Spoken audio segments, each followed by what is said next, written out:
Olá, irmãos, a graça e a paz do Senhor Jesus, tudo bem com vocês?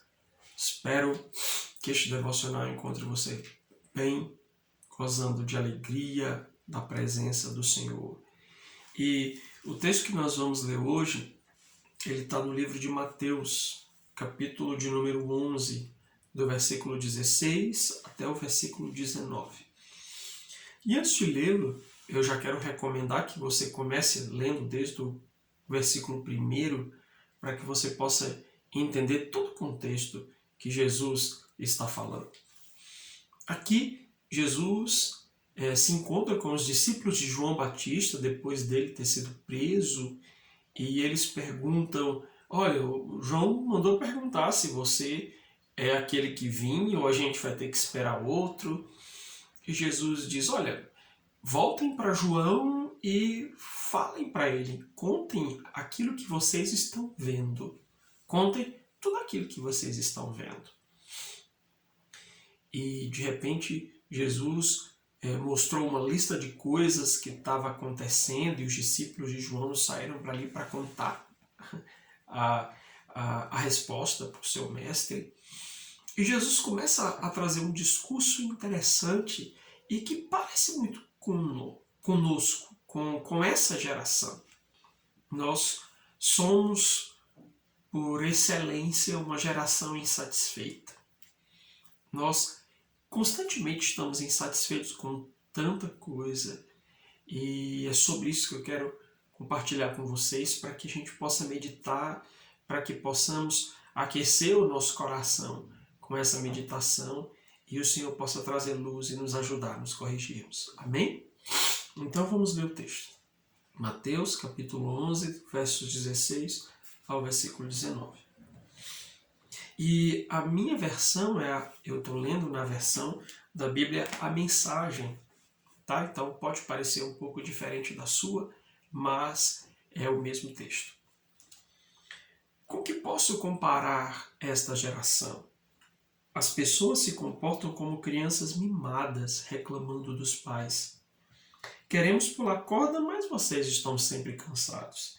Queremos conversar, mas vocês estão sempre ocupados. João veio jejuando e foi chamado de louco. Eu cheguei festejando e me chamaram de beberrão, amigo da ralé. As pesquisas de opinião parecem não valer muita coisa, não é? Só com a experiência é que se comprova a verdade. É um texto muito simples, fruto de todo um contexto, por isso a necessidade de que você leia o contexto para que você possa compreendê-lo. Mas Jesus, ele começa um pouquinho antes, ele está falando sobre a importância de João no reino. Ele diz, olha, não há nascido de mulher homem maior que João, mas no reino de Deus, o reino para o qual ele preparou vocês, o menor é maior que ele. O que vocês foram ver lá no deserto? Um homem cheio de roupas bonitas, né? Roupas de grife, parafraseando. Ele disse, não, era um cara super simples, mas que fez um papel extraordinário, algo incrível. E daí Jesus começa a falar sobre essa insatisfação crônica do nosso coração. E quando nós olhamos ao nosso redor, olhando para a sociedade, ou um pouco para fora, nós conseguimos enxergar o quanto nós, enquanto pessoas, estamos insatisfeitos. E quando eu digo que é uma insatisfação crônica, é como se absolutamente nada pudesse nos satisfazer. Nada nos deixa em paz, nada nos deixa felizes, nada nos deixa satisfeitos. Estamos sempre reclamando, sempre murmurando, sempre criticando, sempre apontando, sempre insatisfeitos com as coisas em detrimento do que elas sejam ou de como elas chegam até nós. E esse é um problema grande para nós cristãos. Talvez o homem mundano ele tenha as suas razões exatamente por não conhecer a Cristo. Mas nós, cristãos, não temos razões para levarmos uma vida de insatisfação, para levarmos uma vida de reclamação, de estarmos sempre inquietos e ansiosos. Mas, amados, parece que Deus já não nos agrada.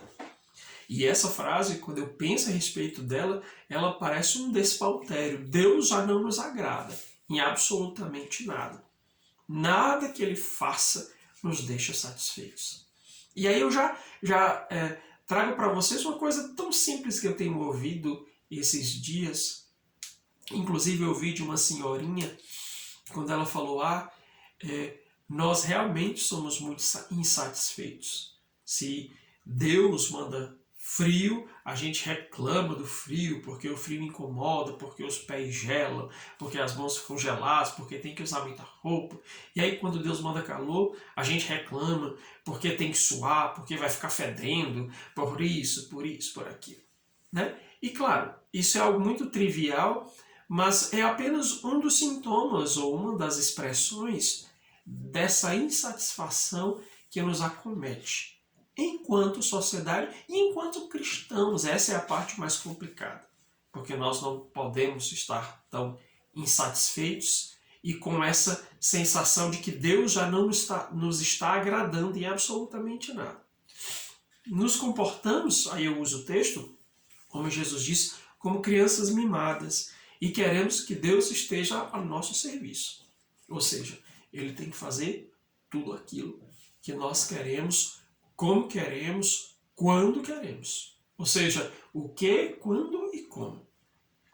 E isso é interessante e é drástico, porque muitos cristãos levam essa vida de insatisfação, porque Deus não fez o que eu queria, Ele fez diferente. Deus não fez quando eu queria, Ele demorou demais, ou Ele foi muito apressado. Deus não fez como eu queria de outro jeito, agora Deus está fazendo desse jeito. Puxa, como Deus é injusto, como Deus não se importa comigo e blá, blá, blá, blá. O problema é que quando o nosso coração ele acaba sendo infectado com esse vírus da insatisfação crônica, nós começamos a nos rebelar sutilmente contra Deus. E isso gera uma ruptura, isso gera um distanciamento, isso gera uma cegueira crônica no nosso coração a respeito de quem é o Senhor e da nossa relação com Ele. O fato é que nós acabamos nos tornando ensimesmados, ou seja, olhando apenas para nós, para aquilo que a gente deseja, para aquilo que a gente sonha, para aquilo que está no nosso coração. E esse ensimesmamento nos distancia de quem é o Senhor, do seu propósito. Isso nos impede de olharmos para fora, de termos a perspectiva do reino, daquilo que o Senhor quer para nós, e acabamos perdendo de enxergar aquilo que acontece. Então, há 3 coisas que eu quero compartilhar com vocês, de maneira bem breve, como sintomas desse ensimesmamento ou dessa insatisfação crônica.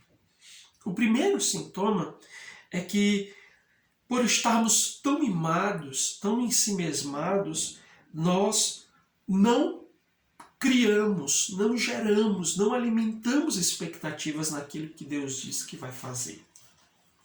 Porque as nossas expectativas, elas ficam naquilo que nós queremos que Ele faça. E aí, Deus faz promessas, Deus diz determinadas coisas, Deus se revela de uma forma, mas nós não geramos expectativas. Como, por exemplo, quantas coisas Deus tem dito esses últimos dias na igreja que vai fazer, que está fazendo, e de repente o nosso coração nem sente absolutamente nada, ou não se empolga com essas coisas, não gera nenhum tipo de expectativa, exatamente porque os nossos olhos eles estão voltados em outra direção. Os nossos olhos eles estão voltados para outro ponto, para o nosso umbigo, para aquilo que o nosso coração está desejando. Quando não geramos expectativas, aí vem o segundo sintoma. Nós não conseguimos enxergar aquilo que Deus está fazendo. Se eu não tenho expectativas, eu não vejo. E quantos de nós estão assim cegos diante daquilo que Deus está realizando, diante das coisas incríveis, e muitas delas muito visíveis, ou outras um pouco sutis, mas que Ele está fazendo no nosso meio, na nossa vida, na nossa casa, na igreja. Mas, porque não temos expectativas, o nosso coração não enxerga. De repente Deus está fazendo e a gente não vê. Era o que Jesus estava dizendo. Deem uma olhadinha no que está acontecendo e aí vocês vão ter certeza. Mas às vezes, por mais que a gente olhe para as coisas, veja as coisas acontecendo, porque o nosso coração está voltado em outra direção, a gente não consegue enxergar. E quando não conseguimos enxergar, aí entra o terceiro sintoma. Nós não conseguimos celebrar o que Deus está fazendo. Por não termos expectativas, nós não enxergamos. Por não enxergarmos, nós não conseguimos celebrar. E isso é muito ruim, amados. Porque o nosso coração começa a tornar-se um coração muito ingrato, muito fechado, muito amargurado. E esse é o motivo pelo qual tantas pessoas estão adoecidas. Porque elas não celebram o que estão vendo nas suas vidas. Quando conseguem enxergar, elas olham e dizem, não é o que eu queria. Isso aqui é pouco demais.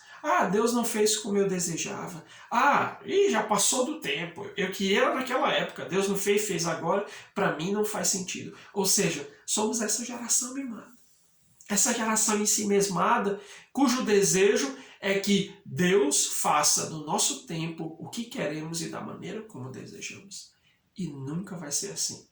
Então, se o seu coração se encontra dessa forma, é hora de você se questionar, é hora de você buscar a Deus, apresentar-se diante dele, a fim de que ele possa trazer arrependimento. E os seus olhos sejam abertos, e o seu coração seja mexido com a expectativa, e você seja capaz de celebrar tudo aquilo que Deus já está realizando em nosso favor.